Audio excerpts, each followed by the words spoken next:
మేడిగడ్డ వద్ద 300 పిల్లర్లలో 3 కుంగిపోతే మొత్తం మునిగిపోయినట్లు మాట్లాడుతున్నారని అన్నారు కేసీఆర్. రైతులకు నీళ్లు లేకుండా చేస్తున్నారని ఆరోపించారు. కేసీఆర్ వ్యాఖ్యలకు మంత్రి శ్రీధర్ బాబు కౌంటర్ ఇచ్చారు. తప్పు వాళ్లు చేసి తమపై నెడుతున్నారని ఫైర్ అయ్యారు. ఆ 2 పిల్లల కింద ఉన్న ఇసుక కదిలి అవి కదిలినాయి అని చెప్పిండు. అంటే జరుగుతూనే ఉంటాయి, చాలా బారీలలో జరుగుతాయి, చాలా వాటిలలో జరుగుతాయి. ఎవడో ఒక చిన్న ఇంజనీర్ లోపమో ఒక మెయింటెనెన్స్ లోపమో దానికి ఎంతో ప్రళయం బద్దలైనట్టుగా ఒకటే పని కట్టుకొని ఆడికి యాత్రలు పెట్టి మాత్రలు పెట్టి పెద్ద కథ చేసి ఇంకా ఇప్పటికి కూడా ఆ పిచ్చికాలంలో ఉన్నదే కావాలి. రైతాంగాన్ని ఆదుకోవాలి, మంచినీళ్ళకి బాధ వస్తుంది, రైతులను కాపాడాలనే ఆలోచన చేయలే.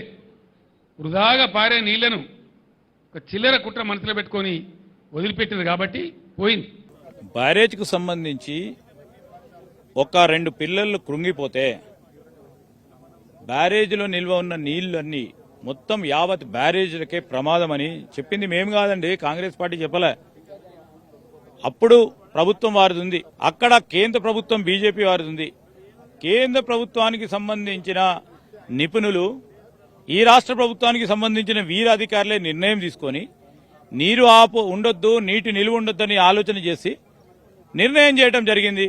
దాన్ని తీసుకొచ్చి ఈరోజు ప్రభుత్వం వచ్చిన తర్వాత మాపై నెపే ప్రయత్నం చేస్తా ఉన్నారు.